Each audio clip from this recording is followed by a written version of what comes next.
now we're going to go to Andrew from Acton, who's on the phone. Hi, Andrew. Hi, Ayesha.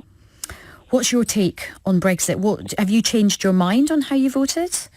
Yes, I have. I changed about just over a year ago. I changed my mind. I voted leave in the referendum. But I now think, having seen the way it's played out over the last 3 years, I think I can see that the reasons why I thought it was a good idea to vote leave were wrong, or proved to be wrong. And what made you, did you have like a moment? Was there like this kind of Damascene conversion, or was it a kind of a gradual feeling that you were getting, thinking, I don't think this is quite going the way I planned? It was, there was a moment. I was abroad fairly soon after the referendum, and I came back, and I sensed a slightly different and unpleasant mood in London where I live, which I hadn't seen before, which included seeing people being abusive, outright hostile to Europeans in the street.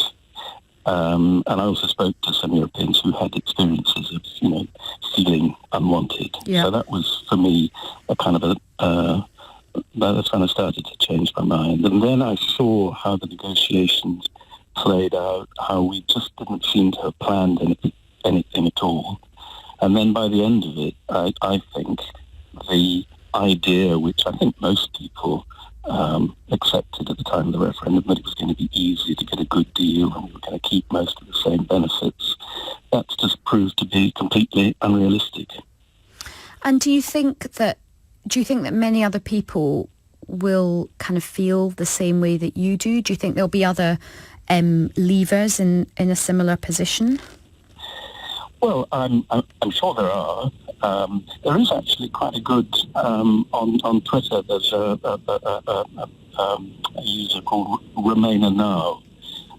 That's his handle, and he's gathered together quite a few people who do think like that.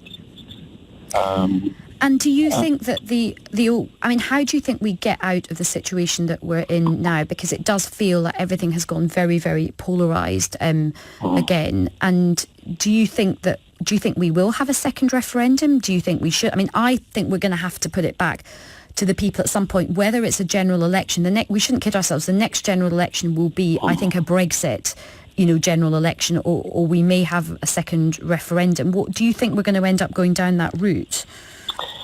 I think that is more likely, and I personally think it makes sense. I do understand, of course, the argument that a referendum should, in principle, be acted on. But I think there was something really wrong with the format of the last referendum. I think it fell between two stools. Yeah. Because it was set up as being an advisory referendum. And to this extent, the government refused to consider introducing some of the safeguards that you would expect with a binding referendum, expressly because they said, no, it's only an advisory referendum. Although I think, to be in defence of people, I think that was not really clearly communicated. I think most people kind of did think that this was it, and this was an important sort of... I agree with you. I agree. And that's why I say that it was... but because what happened was that during the campaign, people, including David Cameron, came out and said, you know what, this is up to you, we will do what you tell us. And so people did believe that it was effectively going to be binding. But here's a very important point. With a binding referendum, if it's set up in the first instance as a binding referendum, there's a very important principle about referendums, which is that if you have a binding referendum, the choice has to be absolutely clear. Yeah.